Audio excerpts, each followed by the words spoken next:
beautiful expression, ma'am. I could just go on listening to you, but we are like, we have time constraints. Thank you so much for that wonderful input, ma'am.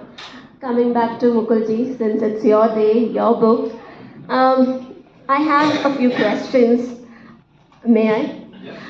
First and foremost, since we are talking about the ruins and the rhythms, so how come you came upon this title? I mean, what was going on inside your mind when you chose this as your title?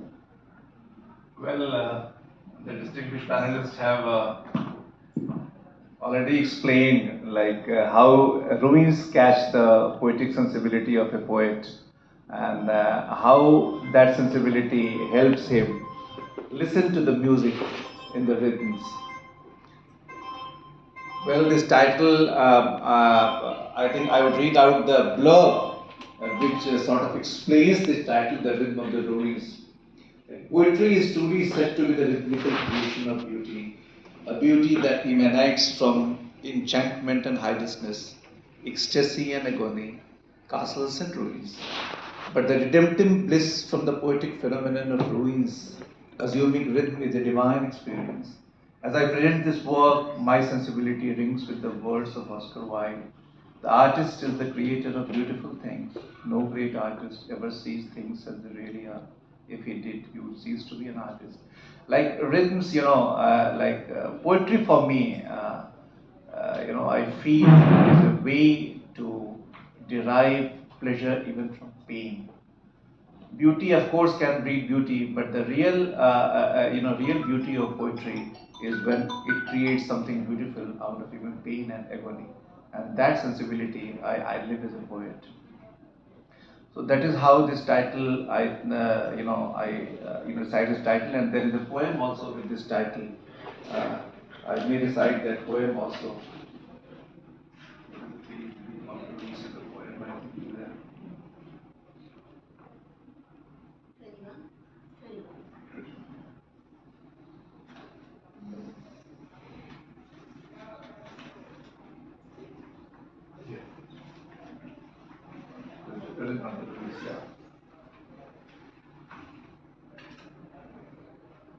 A nebulous mass is gnawing at my heart with an unrelenting unfeelingness. The cloud refuses to rain. The catharsis remains elusive. Emotions seek thoughts and thoughts words hopelessly. It is the moment at times you feel that your thoughts are nebulous. As Robert Frost says, poetry is when emotion finds its thoughts and thoughts words. But many a time your thoughts they remain so nebulous and they can't find the words easily. So that is the sensibility which has been depicted in this poem. The nebulous mass is gnawing at my heart with an unrelenting unfeelingness. The cloud refuses to rain. The catharsis remains elusive. Emotions seek thoughts and thoughts words hopelessly. It's a lull after the storm. A cacophonous silence deafening. A void filling in me, harrowing. It will endure no matter time is the healer. Life loves defying the proverb as it is life. I am fashioning myself to move about well in the chaos, and as anarchy assumes a new order. That is, what a poet is. He tries to create an order even out of anarchy. And anarchy, depicts the imagery that depicts all pain, agony, and all the ills which, inflict life, human existence, that existential crisis what we talk about. I am fashioning myself to move about well in this chaos as anarchy assumes a new order, the rhythm of the ruin. But I still wish the birth of Gaia and arose to bless me with a new order. That is the hope at which this poem ends. And that is something like I am again reminded of my favorite philosopher, Albert Camus, when he provided the school of absurdism. He says the man will keep seeking the answers to the meaning of life, the purpose of life, but his questions will never be answered. Still, he will keep seeking. But that is where poetry comes to my rescue, because passion creates love, beauty, art, and I can feel how passion comes to my rescue as a poet. Thank you. Thank you so much. So I have, again coming back to I spilled the missing breast milk. Yeah. The color of the milk that I spilled the same morning the glass toppled by an unmindful hand engaged in an entertaining mobile, changes to blood. Red in the mind, that is a crab nebula. Now, it's a blood that couldn't be mutated into milk for her breast. I mean, how do you come across, how could you sense, what kind of imagery is this? I mean, the milk in a glass and then the blood. I mean, what was going on in your mind while you were writing this? It is all, it is the call of the real, I must say, to which the creative soul has responded. If you go into the biological process of the formation of the milk, it takes proteins and sugar from the blood. And blood, that imagery of milk mutating into blood depicts stark poverty in all its nakedness. That is how this symbol came, like that woman whose breasts are shivered, I think, no milk in it, is still she is trying to feed the baby. That depicts the poverty at its ugliest. And ultimately, it is the nourishment. The poverty breeds, malnutrition. And that is how that milk could not be formed, because she is lacking blood. She is lacking adequate blood in her body. That is how this imagery emerged in my mind. Thank you so much.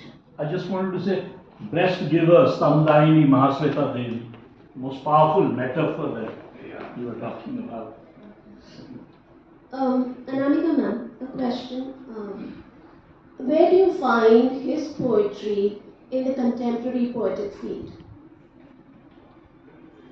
India writes in 22 languages, official languages, and so many other languages.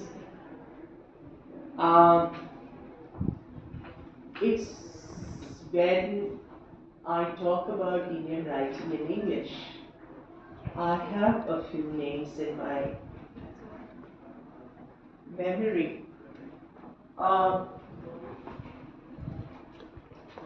There is a strong streak of metaphysical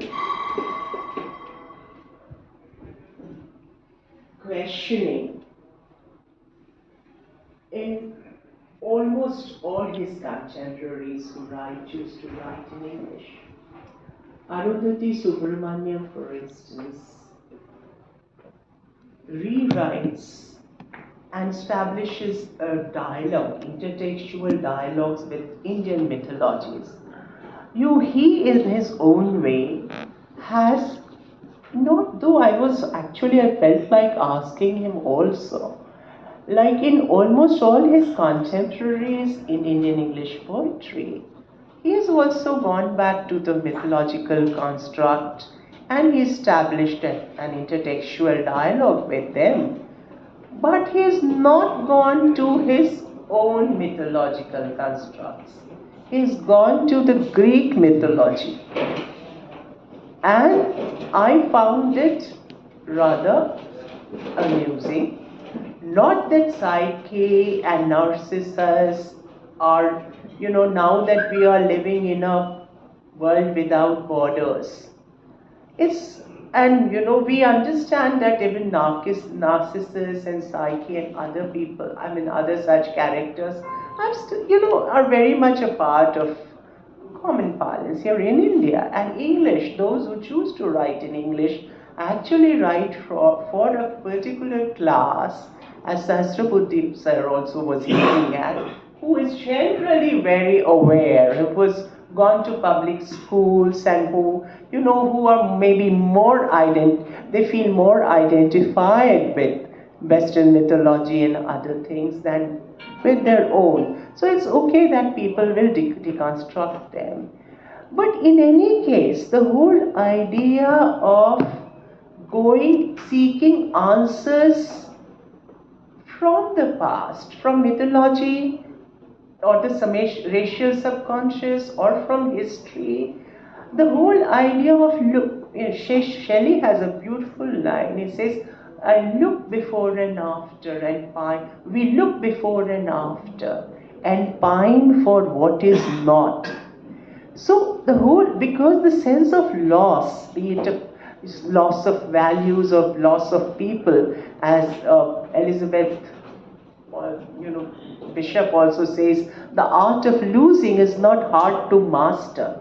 She says that we go on losing things, from the key rings to people to ideologies to everything, but it's hard to master. Who says it's not hard to master? It's very hard to master, and that's why we look around, we look before and after, and we also now have started looking beyond, like in not in his generation, but in people who write, like in Issey Musical, for instance, or other people. I mean, there have been instances when they've also gone to other countries, other continents, and like T.S. Eliot coming to India for the Oriental imagery, he comes and he also in a way crosses borders.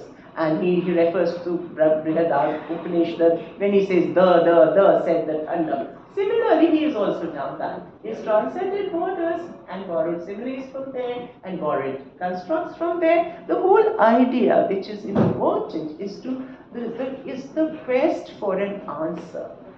What makes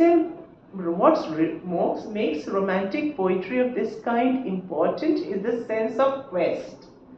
The quest is the quest of the impossible that fills us with irony, the quest for the perfection.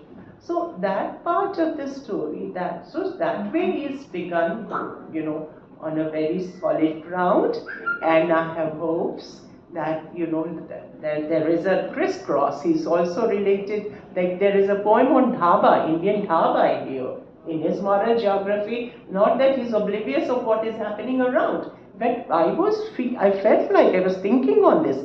When it comes to love poems, why is he reminded, not of the immediate constructs, but of the constructs far away? This is something that he only can answer. But the whole tendency, when you ask me the question where he stands, I said there are common paradigms and there is also a distinction, and he's begun well, and of course he'll do well.